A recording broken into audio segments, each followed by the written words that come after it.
Madam, जो आपका institute है ये जो शहर से काफ़ी दूर इतने सुदूर गांव में और इतना अच्छा रिजल्ट आया है, 400 प्लस इतने सारे बच्चों को 10th में मार्क्स आया है, तो किस तरह से आप लोग यहाँ शिक्षा देने का काम कर रहे हैं? और इतने सुदूर देहात में आप चाहते तो मार्केट में भी जाके खोल सकते थे, यहाँ खोलने का क्या उद्देश्य? सर, मेरा ये उद्देश्य है कि शिक्षा जो है ना वो समाज में रह रहे अंतिम छोर के लोगों तक पहुँचे। शहर में तो पढ़ाने वाले बहुत सारे लोग हैं, स्कूल है, कोचिंग है, पढ़े लिखे लोग हैं, लेकिन जो 1-8% लोग ऐसे पढ़े लिखे होते हैं जो चाहते हैं कि शिक्षा हर आदमी तक शिक्षा की पहुंच होनी चाहिए। तो हमने सोचा कि यहाँ पे गांव एरिया है, मार्केट से दूर पड़ जाता है, तो फिर यहाँ के बच्चे को कौन देखेगा। तो हम लोग सिर्फ बच्चे को ही नहीं, साथ साथ गार्जियन को भी जागरूक करने का काम करते हैं। खास करके लड़कियों के लिए माहौल बहुत मुश्किल है, इंफ्रास्ट्रक्चर की कमी है और गार्जियन सब जो है लड़कियों को ज़्यादा दूर तक नहीं भेज पाते हैं। चूँकि हम खुद एक महिला हैं, हम भी बड़ी मुश्किलों से इस एरिया से निकल के पढ़ाई लिखाई किए हैं। हम भी किसी शहर के एरिया से नहीं हैं, गांव से ही हम बिलोंग करते हैं और हम अपनी पूरी पढ़ाई गांव से ही पूरा किए हैं। तो हम जिस प्रॉब्लम को फेस किए हैं, हम चाहते हैं कि अब आगे आने वाली पीढ़ी को या हमारे बाद का जो जनरेशन है उन लड़कियों को ये चीज़ फेस नहीं करना पड़े। और प्रधानमंत्री नरेंद्र मोदी जी का भी है सपना है, ड्रीम उनका कि बेटी बचाओ बेटी पढ़ाओ। तो हम इसको लेकर के जो है उसी वाक्य को लेकर के हम चाहते हैं कि इस चीज़ को भी पूरा करें। बिल्कुल। और उनको मतलब देश को आगे बढ़ाए, हर बच्चा शिक्षित हो। मेरा ये सपना रहा है कि हमारे गांव में एक अच्छा कॉन्वेंट या एक बढ़िया ट्यूशन हो जहां सारे सब्जेक्ट की पढ़ाई हो और बच्चा को कम से कम हम लोग प्राइमरी लेवल तक जो है ना, ये सोचते हैं कि प्राइमरी लेवल तक बच्चा का बेस नहीं खराब हो। उसका अगर हम वहाँ तक आधार मजबूत कर देते हैं तो बच्चा आगे फिर उसको मतलब समझ में आ जाएगा कि अब पढ़ाई क्या चीज़ होता है। उसके बाद 10th क्लास जो है वही मेन बेस होता है।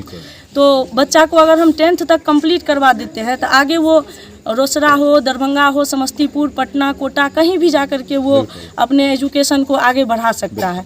और हमारे पास जो स्टूडेंट है, ये सारे स्टूडेंट बहुत ही अनुशासित है। हम लोग साल भर तक इन लोगों को पढ़ाए हैं। ये मेरा पहला बैच है। कोचिंग का नाम है साई साइंस क्लासेज। यहाँ पे साई साइंस क्लासेज के जो मेन सर्वा हैं, हेड हैं, ये हैं श्रवण कुमार। और यहाँ पे ये साइंस फैकल्टी से हैं, मैथ पढ़ाए हैं। और ये हमारे पंचायत के भी पहले ऐसे टीचर हैं जो 10th क्लास को पढ़ाना शुरू किया और सबसे पहला रिजल्ट इन्हीं का आया था, जिसमें इनके बैच में ओनली फॉर मात्र 5 ही स्टूडेंट था। लेकिन उस बार ये 5 में से एक स्टूडेंट फर्स्ट कर पाया था, लेकिन और सबको जो है ये पास करवाए।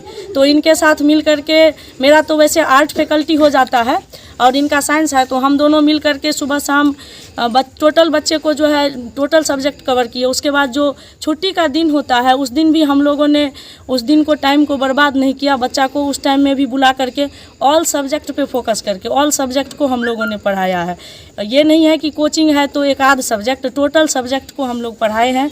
और उसी का परिणाम है कि आज आप देख ही रहे हैं। जब शुरू में ये बच्चे आए थे तो हमको ये भी उम्मीद नहीं था कि बच्चे पास भी कर पाएंगे कि नहीं, लेकिन साल भर बच्चों ने भी खून पसीना बहाया और हम लोग भी काफ़ी मतलब प्रयासरत रहे। और इस बार के रिजल्ट से सभी लोग जो है बहुत उत्साहित हैं, बच्चों में भी खुशी की लहर है, गार्जियन भी बहुत खुश हैं हमारे रिजल्ट से। और हम कोशिश करेंगे कि अब आगे इन बच्चों में से कुछ बच्चे आपको अभी बताए हैं कि हम इंजीनियरिंग में जाना चाहते हैं, तो पॉलीटेक्निक का फॉर्म हाल फिलहाल में आने वाला है, उसको हम पॉलीटेक्निक का फॉर्म अप्लाई करवा करके इनको देखते हैं, एग्ज़ाम दिलवा करके बच्चे अगर सेलेक्ट हो जाते हैं तो हम इनको पढ़ने बाहर भेज देंगे। लेकिन यहाँ के ग्रामीणों को क्या संदेश देना चाहते हैं? ग्रामीणों को हम ये संदेश देना चाहते हैं कि गरीबी हो अमीरी हो, किसी भी कोई भी दिक्कत आए, लेकिन हर एक बच्चे को पढ़ाइए, जैसे हो बच्चे को पढ़ाना है। एजुकेशन जो है ये दुनिया में एजुकेशन सबसे बड़ा हथियार है, बहुत ज़रूरी है एजुकेशन। हर बच्चा के लिए एजुकेशन बहुत ज़रूरी है। सरकार इस पर इतना पैसा खर्चा कर रही है तो किस लिए खर्चा कर रही है? क्योंकि एजुकेशन बहुत ज़रूरी है। बिना एजुकेशन का जो है ना जीवन अधूरा है। तो हम सबको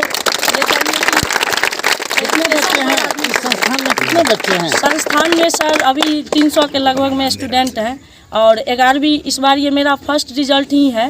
10th क्लास के बच्चों का ये मेरा पहला बैच था और अभी 11वीं में एडमिशन लिए हैं, तो 11वीं का भी बैच इसी बार से शुरू किए हैं। सर क्या नाम बोलते हैं? कोचिंग का नाम है साई साइंस क्लासेज। आपका नाम? और मेरा नाम है स्वाति कर्ण। ठीक है। प्रतिभा कुमारी। प्रतिभा कुमारी जी, कहाँ घर है आपका? जाखर। जाखर घर है। जी 10th का रिजल्ट दिए थे इस बार जी। बिहार बोर्ड से, कितना जी। नंबर आया है? 444। 444 नंबर आया है। जी पापा का क्या नाम है? सुरेंद्र राय।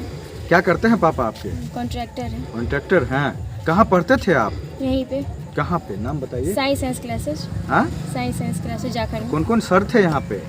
श्रवण सर पढ़ा रहे थे, सनातन सर, स्वाति कुमारी और भी टीचर्स थे। इतना अच्छा रिजल्ट आया है, इसका श्रेय किसको दीजिएगा? हम सारे टीचर्स को देना चाहेंगे। अरे टीचर्स को देना चाहिएगा। जी आगे बढ़ के क्या बनना है? इंजीनियरिंग क्लास में जाना, इंजीनियरिंग बनना चाहती हूँ। नाम हुआ? राहुल कुमार। घर कहाँ हुआ? जाखर। कितना नंबर है? 405। पापा का क्या नाम है? राजा राम सर। आगे बढ़ के क्या बनना है? डॉक्टर। क्या नाम है? नंदिनी कुमारी। पापा का क्या नाम है? विपिन राय। मैट्रिक की परीक्षा में कितना अंक लाया है? 400। आगे क्या करना है? इंजीनियर। क्या नाम है? सपना कुमारी। पिता का क्या नाम है? मिस्टर राम बाबू साहब। किस गांव में आपका घर है? जाखर धर्म। 2000 आप कितने अंक लाए हैं? 272। आगे बढ़ के क्या बनना है आपको? पुलिस। क्या नाम है बाबू? अमित कुमार। पिता का क्या नाम है? विजेंद्र शाह। मैट्रिक की परीक्षा में कितना योगफल लाया है? 346। आगे बढ़ के क्या बनना है? रेलवे में नाम है बाबू? रूपाली कुमारी। पापा का क्या नाम है? मिस्टर संजीत राय। किस गांव में रहते हो? जाखड़ धर्मपुर। 2023 की एग्जाम मैट्रिक परीक्षा में कितने अंक लाए हो? 397। कैसा लग रहा है? अच्छा लग रहा है। आगे क्या बनना है? इंजीनियर।